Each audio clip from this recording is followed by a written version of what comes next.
Hey guys, it's Carter. I'm gonna be making the Light as a Dream hot rolls today. Got the ingredients laid out here. We got our dry yeast, we got our butter, baking soda, flour, vegetable shortening, milk, baking powder, eggs, vegetable oil, salt, and sugar. So now we're gonna start with scalding the milk here. The point of scalding the milk is gonna help the bread rise properly because you're gonna denature the proteins. If you don't have the milk scalded, it can hinder the yeast activity in the bread. So don't want that. A cup and 3/4 of milk in this pan.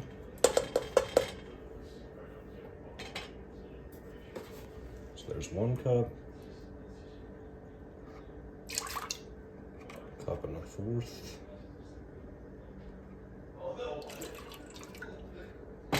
And there we go. All right, so now what we're gonna do is we're gonna turn that stovetop to medium heat. And what we're looking for here is we're gonna get some bubbles around the outside of the saucepan, which will mean it's about at 180 degrees, which is what we're looking for. And then while this is heating up, I'm gonna grab this whisk over here and we're just gonna stir it frequently. All right, so now the milk is scalded. You can see that there's these little bubbles forming around the outside. That's how you know it's good to go. Better way to do it is to have the thermometer, but I unfortunately do not possess one. All right, so now that the milk is still warm, I'm gonna add in our sugar. It's a 1/2 cup. And then we're gonna add in our 4 tablespoons of shortening. And while that's still hot, we're gonna be whisking that up until it's all blended together. And then once that's done, we're gonna let it sit for 5 minutes to cool. So while that milk is still cooling down there, we're just gonna add the 2 cups of flour into our mixer here. 2 cups, 2 cups. Add in that warm milk. And then we're just gonna beat this 4 minutes on low to medium speed. So we'll get this at about a 3 here. And we'll start our timer for 4 minutes. So the reason we're gonna blend it for 4 minutes is to allow the air to get into the mixture here, which is gonna help you with that yeast activation. Okay, so it's been about an hour and a half here. We let it sit. That's just gonna help kind of improve the flavor a little bit. And now what we're gonna do is add our bread flour here. 1/2 cup. And we're just gonna run that on low for a minute. All right, so it's starting to get a little bit. We're actually gonna switch over to our bread hook now. It's starting to really get to that kind of doughy texture that you look for. That's all those ingredients mixing up. As you add the flour there, it's gonna kind of start to really thicken up that mixture. Now we got the last cup going in.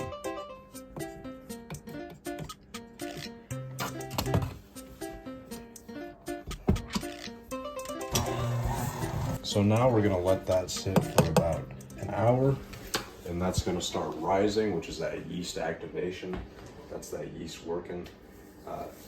And then about halfway through that hour, we're gonna come back here and probably punch it down just to make sure it doesn't go all over the place. So we unfortunately forgot to film it, but the dough did rise. We patted it back down, and now we're gonna add our first egg here, and we're gonna beat that in.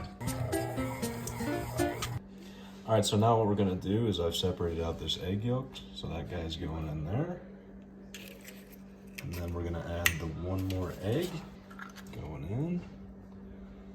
And then finally, we're gonna add that 1/4 tablespoon of, not a 1/4 tablespoon, 4 tablespoons of that softened butter. We'll just give that a nice stir and we will be ready to go. All right, we got our batter mixed all up and good here with the butter. Now all we're gonna do is put a little aluminum foil or maybe a little cling wrap on there, and then we'll put that bad boy in the fridge. All right, so we got our batter all nice and mixed up here. Got a little bit of cling wrap on there. So basically why we let this sit overnight is because it breaks down the starches into simpler sugars in the dough here, and that's gonna allow for a better taste as well as a better texture. So we'll let this sit overnight and we'll see y'all in the morning. So here's the dough. We let it sit overnight and rise, as you can see. So what we're gonna do here is we're gonna mix our baking soda, our baking powder, our salt, and our last cup of bread flour into this bowl here. And then we're gonna combine it all together. So now we're gonna add our last cup of bread flour here into our big old bowl. Last cup of that. Teaspoon of baking powder. I only own a half a teaspoon, so we're gonna have to do 2 scoops of this. Get that on there. And there's 2. Now we're adding our baking soda, which is just a half a teaspoon. And finally, we're gonna add 2 teaspoons of salt. And that's why we didn't measure it over the bowl, because it's gonna spill everywhere. And there we go. And now what we're gonna do is we're gonna slowly add this to our mixture while it's being blended.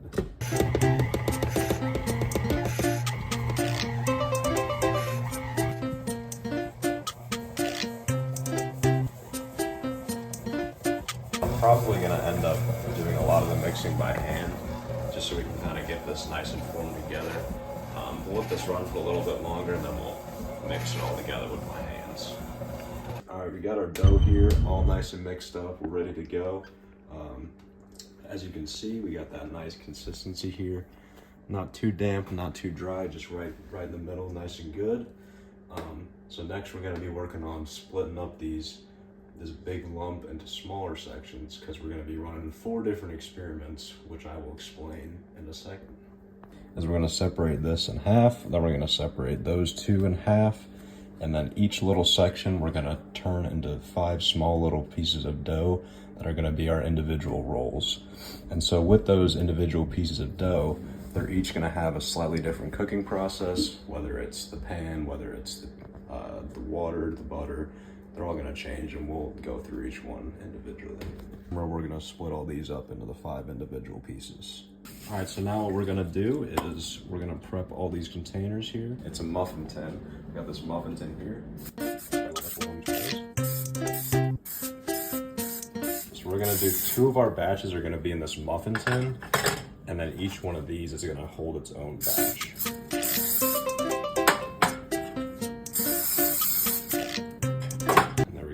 All right, so now what we're gonna do is we're gonna score our rolls here. So you're just gonna cut a little cross into each one of these. And all that's gonna do is it allows the bread to have a designated weak point. So if you don't score, it can kind of crack unpredictably and just do its own thing. And we don't want that, we want them to look pretty. So we cut them each in the middle here, and that allows it to kind of like poof up from the middle. Lovely. All right, so we got our melted butter here. I unfortunately don't have a brush, so what I'm gonna do is just kind of sprinkle this over the top here, kind of let that butter soak in. Obviously, it would be a lot better if you did have a brush, but we gotta make do with what we got here. All right, so we actually buttered 3 of these, as you can see. So this batch, its variable is gonna be in the oven with steam, but we're not gonna butter it. And then these is just like our normal control group. They're buttered, they're gonna be in the oven with the steam, all that good stuff. They're in the muffin tin, obviously. And then this group is also gonna be with the butter, but rather than putting it in the oven with these guys with the steam, we're gonna put it in a separate batch without steam and see how those turn out. And then finally, these are also gonna be in here with the muffin tin. They're gonna be steamed as well, but just baked in that separate container. We got our water boiling here now. It's been about an hour and a half since we put these rolls in here. Let them rise a little bit more, really fill out that pan. That's really going. So now what we're gonna do here is we start at 350. We're gonna put our pans in here. So we'll slide this one in. And we're putting this one in as well.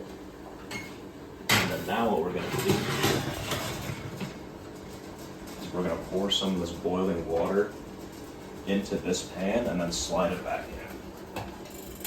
Unfortunately, this is the smallest pan I have, so I think this is the safest way for us to do this.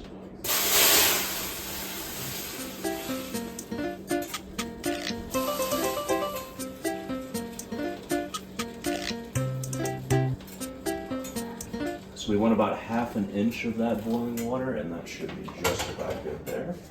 So we're just gonna carefully slide this back in. Nice and slow, nice and slow. And then now we're good to go. Turn that oven back up a little bit to 375, which is our baking temperature. And those are gonna cook for about 30 to 45 minutes until we get that nice golden brown texture on top. And so why we put that boiling water in there is it's gonna help steam the oven, which is gonna keep the rolls a lot more moist than if you just didn't have the water in there. And I think that's really gonna show for the second batch, because we're not gonna do the water with the second batch here. And I think we should be able to see a pretty big difference in the moisture levels of those. So, all right, we've reached our time. Our rolls are now a nice light golden brown. And they are all good to go.